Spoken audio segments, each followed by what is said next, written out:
Bismillahirrahmanirrahim. Assalamualaikum warahmatullahi wabarakatuh. Alhamdulillahirabbil alamin wa bihi nasta'inu ala umuri dunya waddin. Wassalatu wassalamu ala asrafil anbiya'i wal mursalin wa ala alihi wa sahbihi ajma'in. Asyhadu an la ilaha illallah wahdahu la syarika lah. Wa asyhadu anna Muhammadan abduhu wa rasuluhu la nabiyya wa la rasula ba'dah.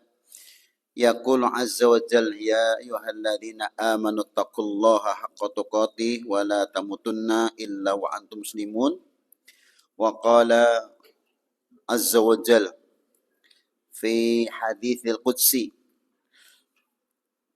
inna anzalnal mal liiqamis shalah wa ita'iz zakah walau kana li ibni adam wadin la habba ayakuna ilaihi thanin walau kana lahu wadiyani la habba ayakuna lahu mathalith wala yamla'u jawfu ibnu adam illa turab thumma yatubullah ala man taba.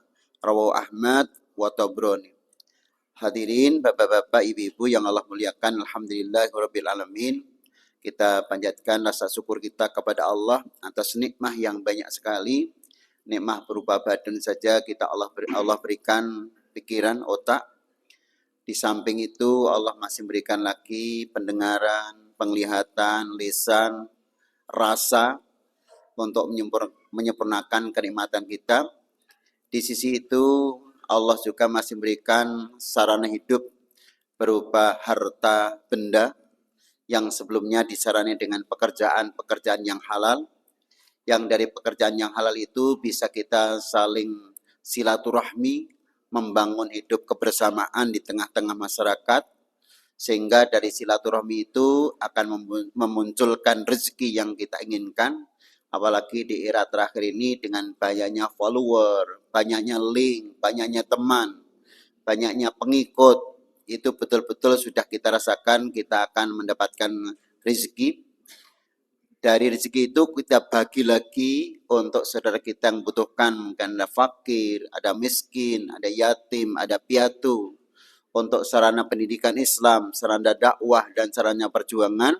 Sehingga betul-betul baik pribadi kita maupun harta kita bermanfaat.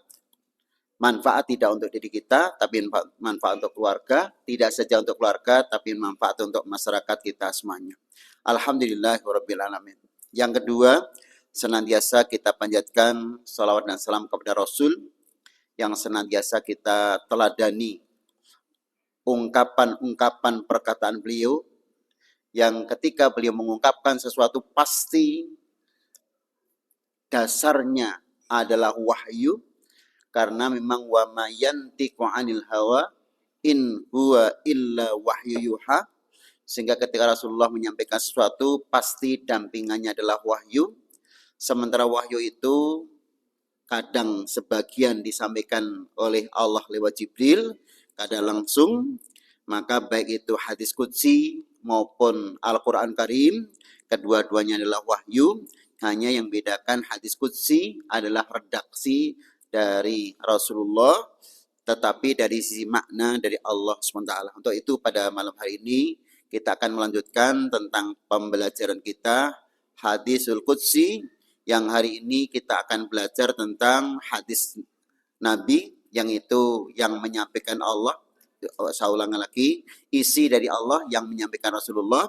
Inna anzalnal mal liiqamis shalah wa ita'iz zakah. Sungguh kami menurunkan harta benda itu dalam rangka untuk menegakkan sholat dan dalam rangka untuk menunaikan zakat.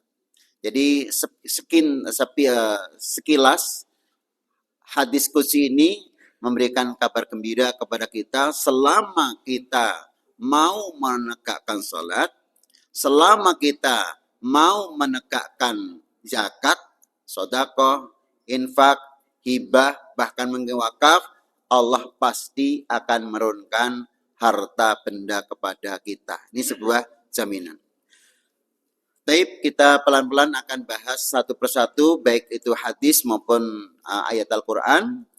Yang pertama, an Abi Waqid radhiyallahu anhu anna Rasulullah yaqul innallaha qala inna anzalnal mal liqamis shalah wa itaiz zakah. Sungguh kami menurunkan harta benda dalam rangka untuk menegakkan salat dan membayar zakat.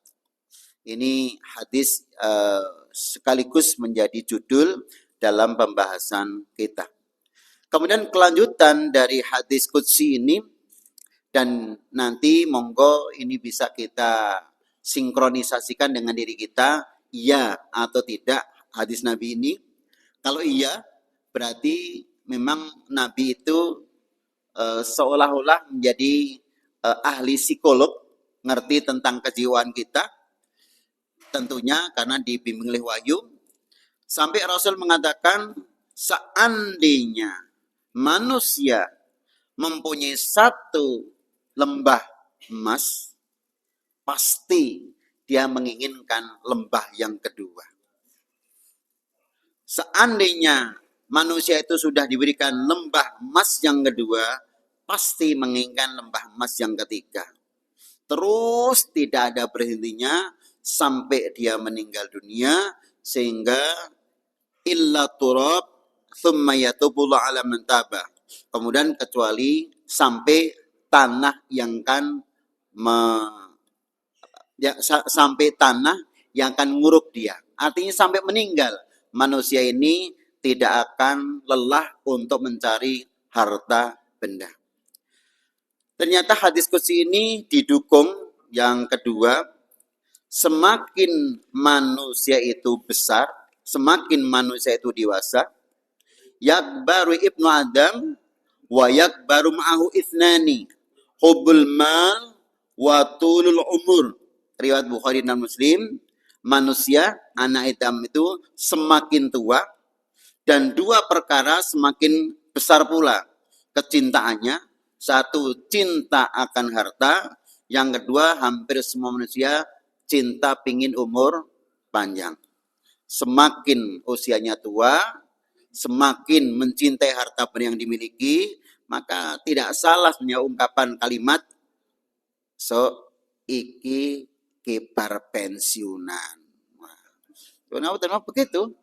Sehingga kita sudah pensiun dari sisi kerja, tapi ini masih ngalir terus harta benda yang kita miliki. Yang kedua, muga-muga umure isih dawa. Sudah 100 tahun masih ingin umur dawa loh, Pak. Dan itu normal. Dan itu juga tidak salah. Karena Nabi menyampaikan bahwa ayyun nasi, siapa orang yang baik itu ya Rasulullah? Man tala umruhu wa hasuna amaluhu. Orang yang panjang umurnya dan baik amal perbuatannya. Maka sekali lagi, hal ini wajar-wajar saja selama kita gunakan untuk kebaikan. Tapi kita mulai dari awal kembali. Yang kedua, bahwa kaitannya dengan turab, kita diurup oleh tanah, artinya kita meninggal dunia. Saat itu kita akan didatang oleh Allah sebagaimana kita diciptakan pertama kali. Wa qala ta'ala walaqad ji'tumuna furada kama khalaqnakum awwala maratin wa taraktum ma khawalnakum wara'a dhuhurikum.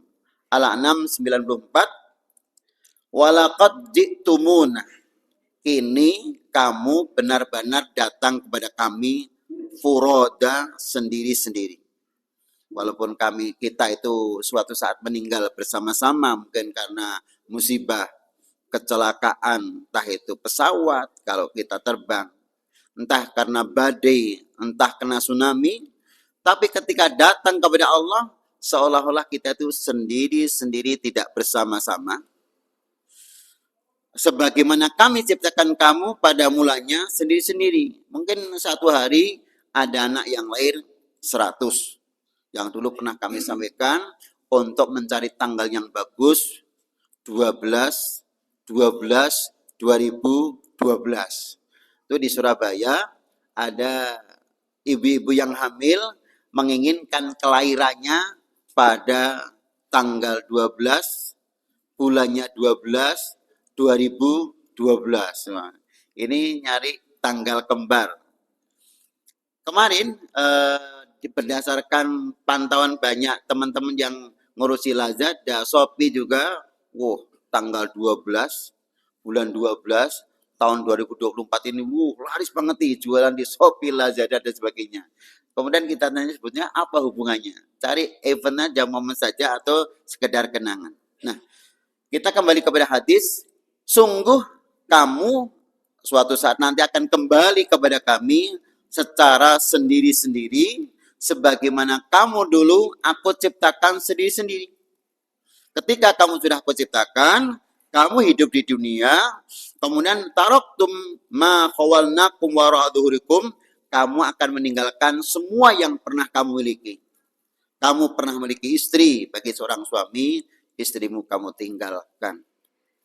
Kamu telah memiliki suami ketika di dunia, suami telah kamu tinggalkan. Kalau nanti ibu dulu yang meninggal. Kamu dulu telah mengumpulkan harta benda yang melimpah, harta benda kamu kumpulkan, kemudian kamu tinggalkan. Betul-betul kamu datang kepada kami sendiri-sendiri, sebagaimana kami ciptakan dulu kamu seorang diri. Tidak berpakaian, tidak bisa ngomong, dan sebagainya. Wa an Aisyah radhiyallahu anha.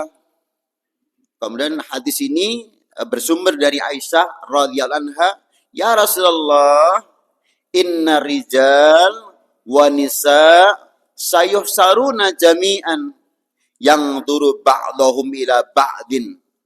Faqala Rasulullah sallallahu likulli imri'in minhum yawma idzin sa'nu yughni la yangdur rijal ila nisa wala nisa ila rijal saghala ba'dahum an ba'din. Hadis ini sahih, diriwayatkan oleh Al-Hakim. Aisyah pernah bertanya, ya Rasulullah, besok ketika sudah datang di hari kiamat, manusia dikumpulkan di padang mahsyar, laki-laki, perempuan, semua dikumpulkan. Yang dulu ba'dhum ila ba'din saw'a ba'din. Besok laki-laki akan bisa memandang seorang wanita. Wanita bisa memandang seorang lelaki. Bahkan kejelikan-kejelikan mereka. Bahkan aurat mereka, ya Rasulullah.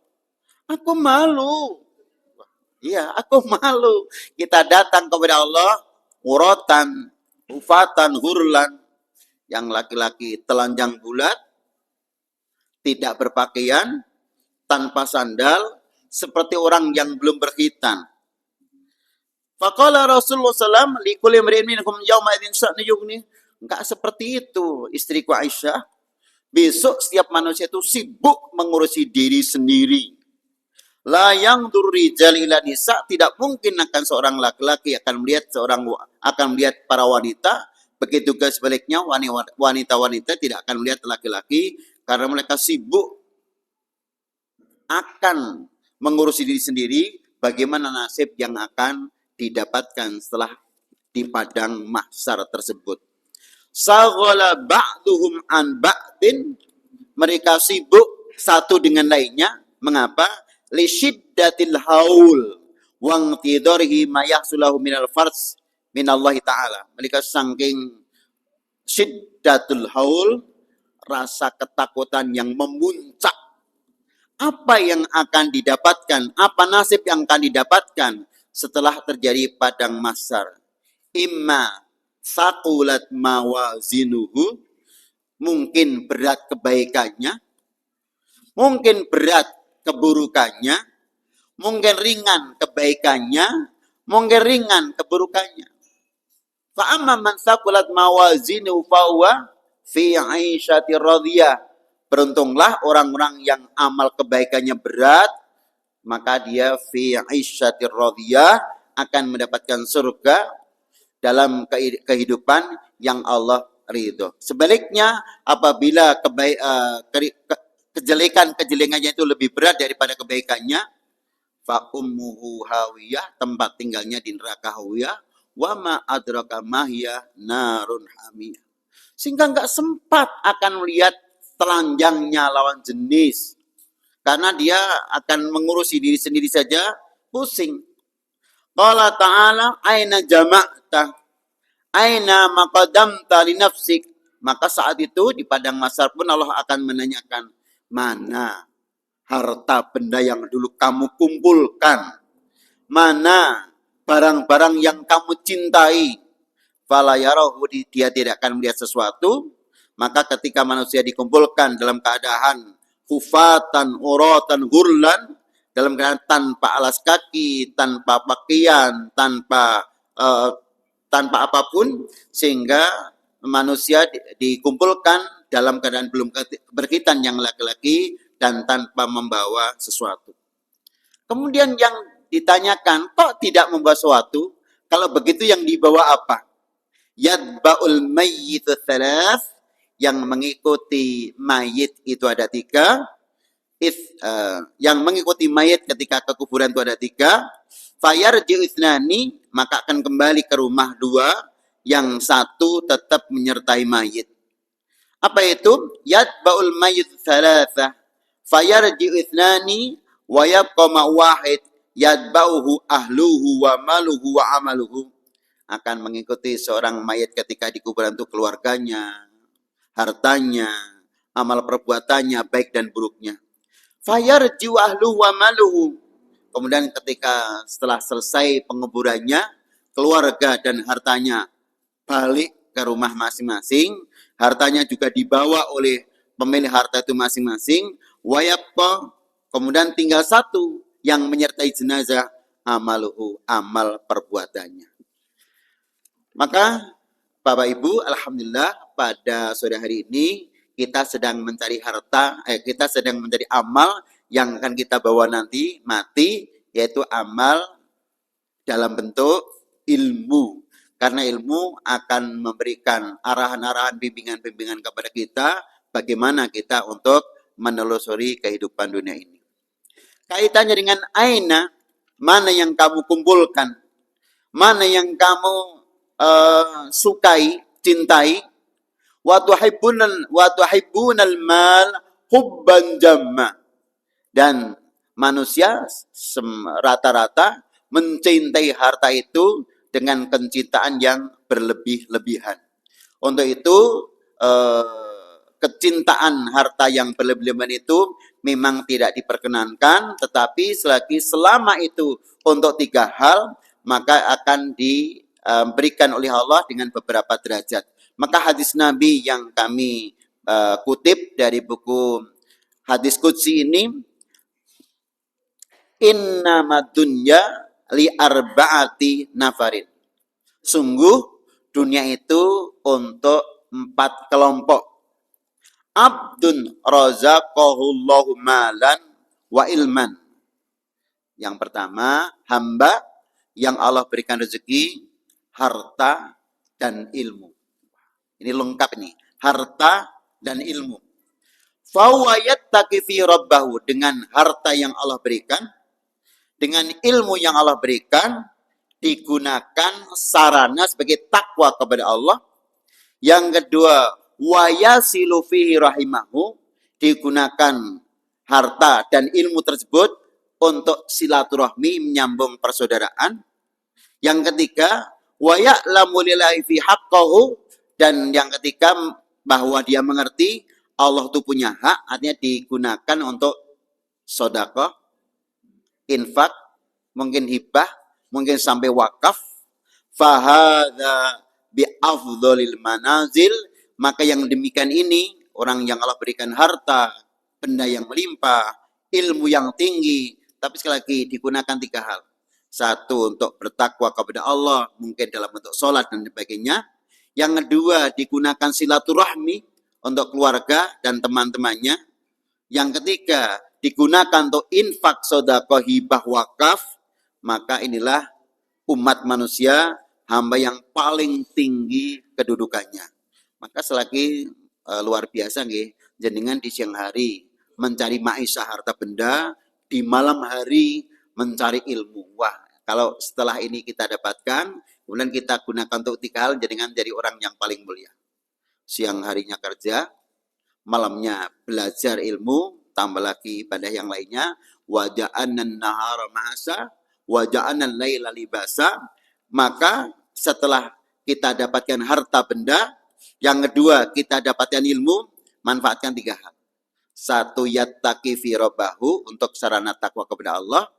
Yang kedua, wa yasila fihi rahimahu, untuk sarana silaturahmi harta tersebut. Yang ketiga, untuk sarana agar bisa infak sedekah hibah. Maka ini jadi nomor yang pertama. Jadilah orang kaya, jadilah orang yang berilmu. Yang kedua, abdun razaqahullahu ilman walam yarzuqhu malan. Qala fawayakul lau kana li malun amiltu bi amili fulan. Qala Rasulullah SAW fajrahu masawa. Yang kedua, mungkin di antara kita ada orang yang pembelajar ilmu, sehingga siang, sore, malam, pagi menuntut ilmu terus, sehingga ilmunya itu menumpuk, belum sempat bekerja, sehingga dari sisi finansialnya tidak sebanyak ilmu yang kita miliki. Seandainya ada orang-orang yang punya nasib yang kedua, Allah mudahkan mencari ilmu, tapi belum Allah berikan rezeki dalam bentuk harta benda yang melimpah, tapi dia punya niat, ya Allah, besok kalau aku kaya, karena aku sudah punya ilmu, akan aku lakukan sebagaimana orang yang pertama. Aku beribadah kepada Allah. Yang kedua, aku senantiasa silaturahmi. Yang ketiga, aku infak. Maka kata Rasul, fa'ajrahu masawa. Kedua orang tersebut ganjarannya sama. Mengapa yang kedua? Ilmu hanya dengan bekal niat.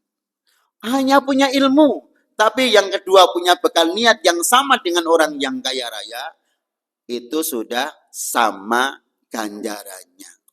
Maka sering kami sampaikan, penjaringan yang sudah punya kebiasaan sholat malam, kebetulan jenengan safar bepergian sehingga tidak bisa menegakkan sholat malam, atau yang kedua kebetulan penjaringan gerah nggak bisa sholat malam, dan dengan tetap diganjar sholat malam. Mengapa? Karena sholat malam sudah menjadi pekerjaan kita biasa. Sebagaimana kami analogikan pekerja tetap, walaupun dia tidak masuk karena udzur sakit, walaupun dia tidak masuk karena sedang bepergian, tetap mendapatkan gaji. Orang kerja kok gaji? Lah pekerja tetap reguler. Sehingga walaupun kita tidak kerja, tapi karena reguler, ya tetap digaji. Berbeda dengan orang yang memang kerjanya digaji ketika pas berangkat, ketika nggak berangkat nggak digaji. Tapi ketika sudah menjadi kebiasaan, kita sudah menjadi pegawai tetap. Maka teman-teman yang ngurus yayasan pun demikian. Ini pegawai kontrakan, apa wiyata bakti, apa pegawai tetap. Ini harus dibeda-bedakan antara satu dengan lainnya, karena berkaitan dengan jumlah penerimaan finansial di akhir bulan atau di awal bulan. Oke. Ada istilah jumlah penerimaan, ada gaji, ada gaji tetap, ada gaji tambahan. Yang ketiga, wa abdun razaqahullahu malan walam yarzuqhu ilman. Ada jenis orang yang ketiga, Allah mudahkan berkaitan dengan harta benda yang melimpah, tapi Allah tidak berikan ilmu. Dia kaya raya, dengan berbagai macam usahanya yang dikerjakan, mungkin dia seorang pedagang, mungkin dia seorang petani, mungkin dia seorang peternak, mungkin dia urusan fashion, garment, mungkin seorang kuliner, mungkin seorang produk sesuatu industri, mungkin di dunia pertambangan, mungkin di dunia transportasi dari pesawat sampai apapun transportasinya, Gojek misalnya. Tetapi tidak pernah diberikan ilmu agama, ilmu yang bermanfaat, harta benda begitu menumpuk, tapi tidak diberikan sedikit pun ilmu tentang Quran, ilmu tentang hadis Nabi, ilmu tentang akidah, ilmu tentang ibadah, ilmu tentang akhlakul karimah, tidak pernah diberi, bahkan tidak pernah merasakan celupan. Kalau dalam bahasa Quran itu sibghah, tidak diberikan pewarna, tidak ada warna sedikit pun dari warna agama, maka dia mengamalkan, dia menggunakan harta benda yang dia miliki bi ghairi ilmin, tanpa ada dasar agama. Satu, la yattaqi fihi rabbahu, dia kaya raya tapi tidak pernah beribadah kepada Allah. Dua, dia kaya raya la yasilu fi rahimahu, tidak pernah silaturahmi. Silaturahmi kepada kedua orang tua, silaturahmi kepada kakak dan adik, silaturahmi kepada paman-paman, bibi-bibi, silaturahmi kepada tetangga yang sedang jatuh sakit, silaturahmi bahkan menghadiri walimatul urus yang itu hukumnya wajib, tidak pernah digunakan. Justru uang yang banyak itu hanya sekedar digunakan untuk berpesta pora, mungkin pergi ke luar negeri, bingung mempunyai uang untuk apa nggih. Yang keduanya, tidak pernah mengerti bahwa harta itu datang dari Allah, Allah punya hak untuk dizakati. Baik nanti bulan Ramadan nggih, baik itu zakat fitrah, zakat fitri, baik itu zakatul mal, baik nanti ketika Idul Adha menyembelih hewan kurban, baik ketika kita punya anak kecil namanya akikah, baik ketika kita punya anak kemudian dinikahkan, kemudian ada namanya walimatul urus, semuanya adalah mengeluarkan harta benda. Ulangi lagi dari awal nggih. Kita punya anak, disunahkan untuk akikah. Kullu ghulamin murtahinun bi aqiqatihi tudbahu anhu yaumas sabihi. Setiap anak yang dilahirkan itu tergadis sampai anak itu diakikoi, pada hari ketujuh disembelihkan, kalau laki-laki 2 kambing, kalau perempuan 1 kambing, mengeluarkan harta benda. 2, ketika anak sudah besar, akad nikah ijab kabul, sunnahnya juga mengadakan walimatul arus atau walimatul urus. Walimah itu ada 3 isinya. 1, pemberian doa. Yang kedua adalah saksi bahwa 2 anak ini sudah sah karena sudah akad nikah. Yang ketiga ini makan dan minum. Maka kemarin sudah kami sampaikan, kalau mengadakan akad nikah ijab kabul, walimatul urus jangan di bulan Ramadan siang hari. Kapan mangane? Ya, walimatul urus di siang hari bulan Ramadan kapan mangane? Kan yang penting 2, mereka sudah memberikan saksi dan tungo, tapi kurang 1. Kurang 1 mangan-mangan. Jadi, karena walimah itu makan-makan. Nah, ini 1. Yang berikutnya, ketika nanti bulan Dzulhijjah adalah ada mengeluarkan harta lagi untuk korban. Sebagian kita korbannya di tanah air masing-masing, sebagian kita korbannya ketika haji. Haji juga ibadah maliyah dan ibadah fisik. Ibadah fisik.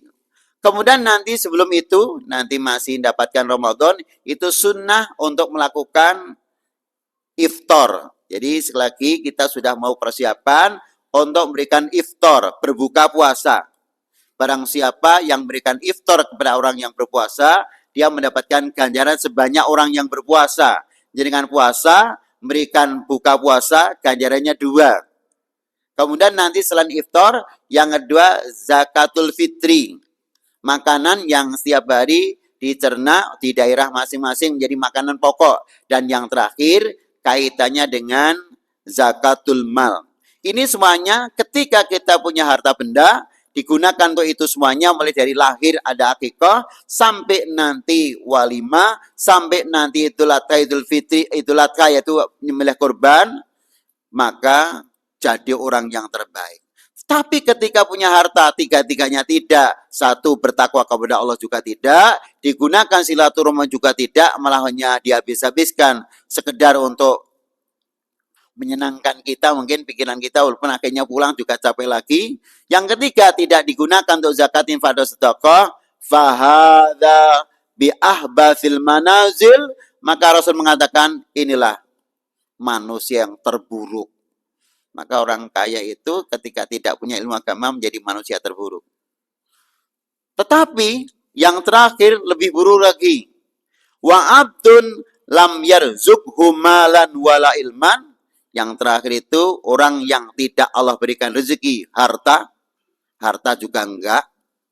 Wala ilman, ilmu juga enggak. Fawayakul, tapi keinginannya sama dengan orang yang punya harta tidak punya ilmu. Laukana limalun, kalau aku jadi orang kaya sebagaimana orang kaya sebelah itu, wah. La amil tu bi'amalin fulan, maka aku amalkan, aku habiskan harta benda itu sebagaimana dihabiskannya tetanggaku punya harta benda.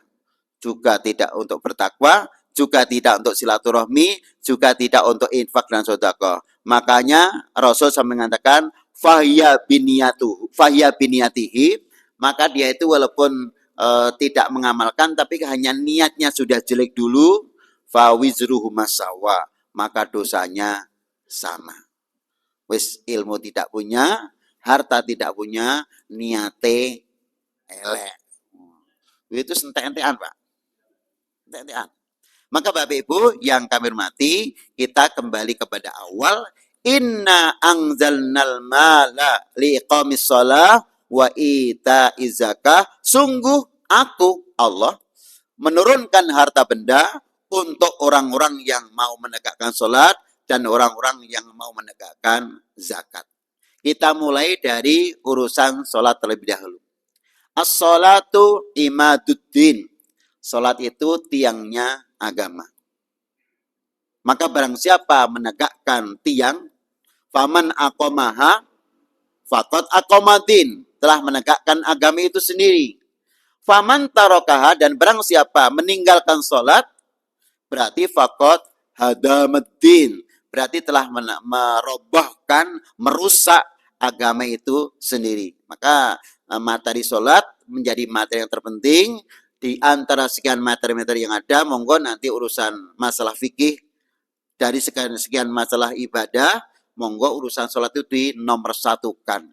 Maka dari urusan sholat ini, mulai dari mawaqitus sholat, waktu-waktunya sholat, ayu amalin afdal ya Rasulullah. Amal yang paling baik itu apa ya Rasulullah? As-sholah ala waktiha. Sholat pada waktunya. Dan ketika seseorang sudah melakukan sholat pada waktunya, jangan takut Allah tidak berikan rezeki. Justru dengan sholat pada waktunya itu, Allah akan berikan rezeki. Maka menyinggung tentang Ramadan lagi. Satu, kalau nanti sudah masuk di bulan Ramadan, khususnya rata-rata yang sudah mulai tanggal 10, 15, mendekati Idul Fitri, ya Allah, godaan untuk tidak ke masjid itu banyak sekali.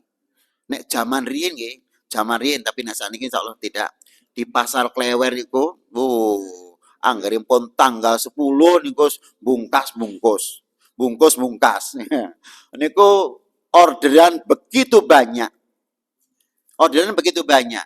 Bahkan Jumatan tidak ke Masjid Agung Surakarta, nanti Bapak itu kan langganannya banyak. Ketika Bapak ke masjid, semua pelanggan akan lari ke aku. Iya. Yeah. Sampai begitu. Tapi ternyata, ternyata pelanggannya Bapak itu karena Bapaknya sholat, ternyata para pelanggan juga sholat.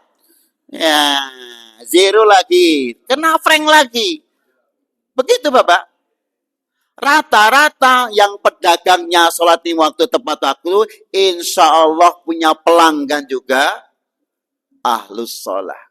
Sehingga ketika ada pendapat, Ben, Bapak itu pelanggannya banyak, ketika Bapak ke masjid, nanti aku tetap buka, tidak datang ke masjid, nanti seluruh pelanggan lari ke aku. Enggak, Pak. Yang jamin siapa? Allah. Inna anzalnal mal liqamis shalah. Sungguh kami menurunkan harta untuk menegakkan sholat. Maka jangan takut Bapak Ibu, waktu sholat tetap datang, walaupun dagangan sedang ramai. Hari ini pintu toko sudah banyak tulisan, nggak usah dikasih maaf, nggak apa-apa, Pak. Maaf sedang sholat duhur. Nggak usah dikasih maaf, nggak apa-apa. Sedang sholat. Itu nanti orang yang terbiasa menjadi pelanggan tetap akan menunggu toko itu sudah dibuka. Atau dia sudah paham, toko akan buka kurang lebih sekitar jam 12.30 atau jam 1. Jangan takut pelanggan akan lari. Yang kedua, karena pelanggan juga tahu orang yang sholatnya bagus tidak mungkin akan mengurangi timbangan. Tidak mungkin akan tidak jujur dalam perdagangannya. Tidak mungkin akan mengkhianati antara barang yang menjadi sampel dengan barang yang akan dikirim kalau nanti barang itu minta dikirim. Begitu. Ini menjadi keyakinan kita dan realitas seperti itu. Maka selagi di masa-masa silam, ketika jaya-jayanya laweyan, apakah orang laweyan yang ketika itu jaya itu kemudian meninggalkan sholat? Enggak. Justru mereka sholatnya baik-baik sehingga batik laweyan itu terkenal di berbagai tempat. Ini tentang sholat. Bahkan riwayat Indonesia Bisa Merdeka banyak ulama-ulama dari laweyan. Ini penting kita yakini. Ternyata dengan menegakkan sholat, seolah-olah kalimat kita mengatakan, hilang sebagian waktunya. Enggak, ternyata urusan harta, justru inna anzalnal mal liqamis shalah. Yang kedua, inna anzalnal mal wa itai zakah. Yang kedua, agar orang itu mampu membayar zakat. Berapa kali hadis tentang mana qasad shadaqatun min malin. Tidak akan berkurang harta itu karena digunakan untuk sedekah. Awalnya memang betul seolah-olah 1 juta kita gunakan sedekah 10% menjadi 100.000 menjadi 900, seolah-olah kurang. Tapi dari sedekah itu ternyata kalimatnya zakka yuzaki itu artinya nama yanmu numuan, tumbuh dan berkembang. Maka ketika zakat itu artinya tumbuh dan berkembang, justru dengan dizakati tumbuh dan berkembang.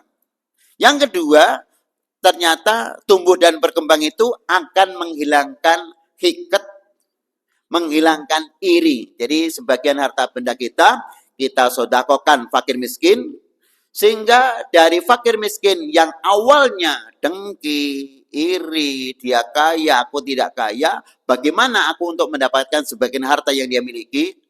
Ada yang dengan mengambilnya terang-terangan berarti merampok, ada yang mengambilnya tidak terang-terangan sehingga dalam istilah mencuri, dengan mengambil sedikit namanya ngutil, macam-macam acara.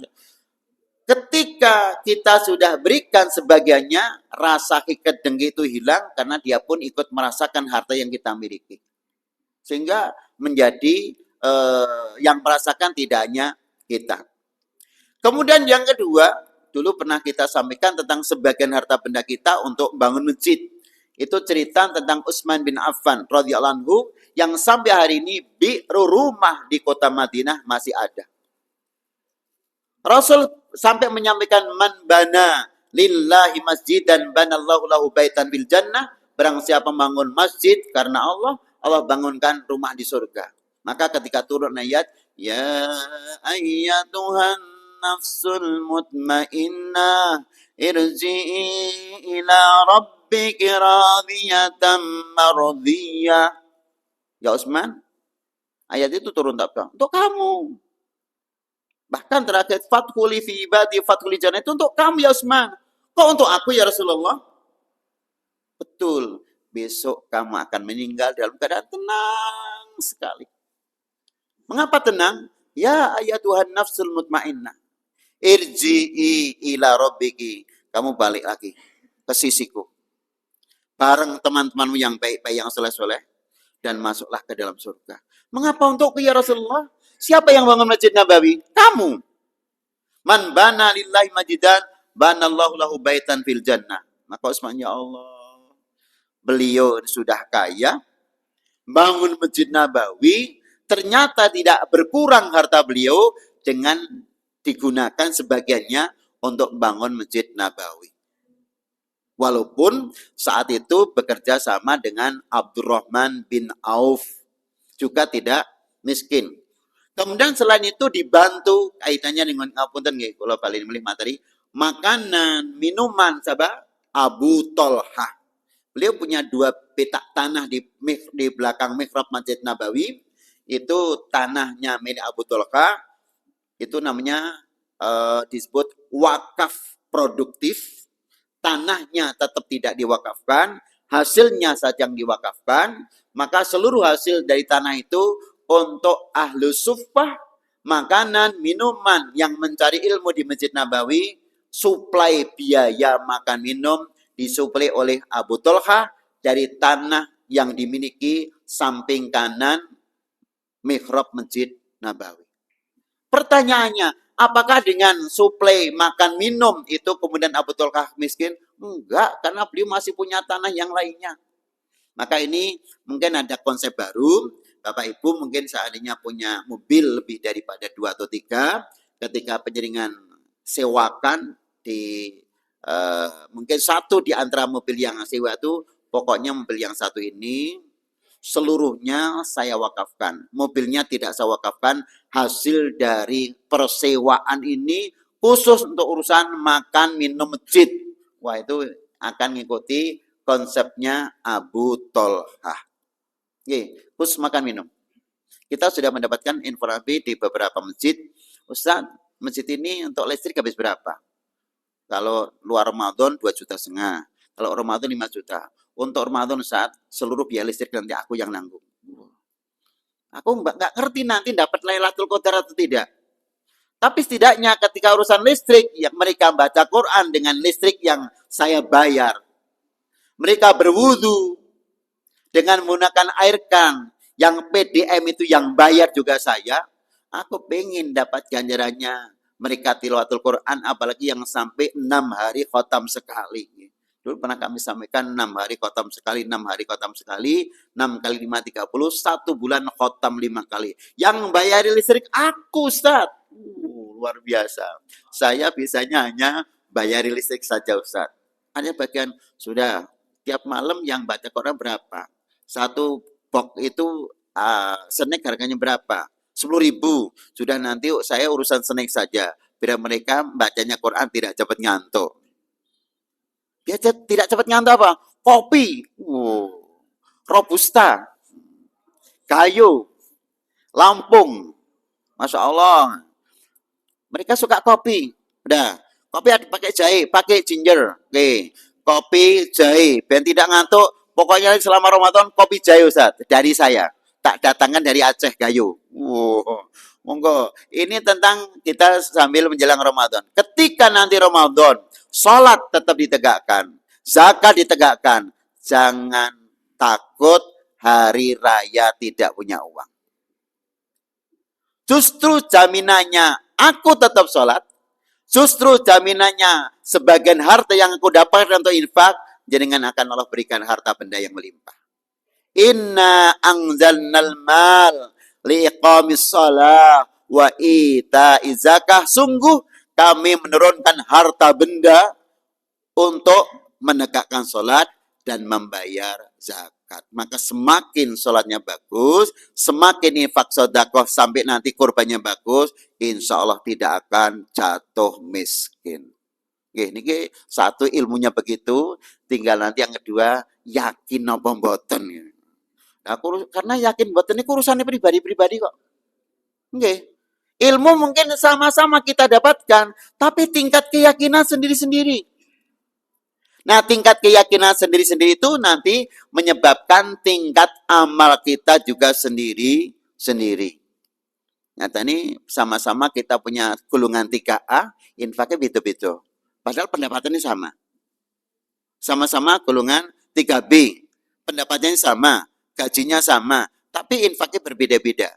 Tadi kaitannya dengan ilmu yang dimiliki, keyakinan yang dimiliki, tentunya yang 3 adalah aplikasi atau amal perbuatan yang kita lakukan. Mungkin ini sudah hadan. Sudah hadan, bismillah. Tetap belajar akan mendapat ilmu. Tetap siang hari kita kerja. Semoga dengan siang hari kerja, Allah berikan kekayaan kepada kita. Yang kedua, semoga kita dengan belajar, kita punya ilmu, syukur dengan ilmu dan harta benda kita gunakan 3. 1, untuk bertakwa kepada Allah. Takwa kepada Allah masih dirinci lagi yang lebih spesifik, namanya untuk zakat, infak, sedekah. Yang ketiga, jangan lupa silaturahmi. Apalagi hari ini sudah real nih, silaturahmi membawa rezeki. Kita di YouTube, TikTok, semakin banyak followernya, subscribe-nya, wah, semakin untuk duit akeh. Ning jangan bikin yang hal-hal yang aneh-aneh ben sing maca akeh. Yo nawunten niku enggak bagus. Ketika ditanya, "Kok begini-begini?" Biar viral. Wolah. Terakhir biar viral. Nah, viral ngapa? Entuk subscribe banyak. Nah, subscribe banyak apa? Biar dapat dari Google juga uangnya banyak.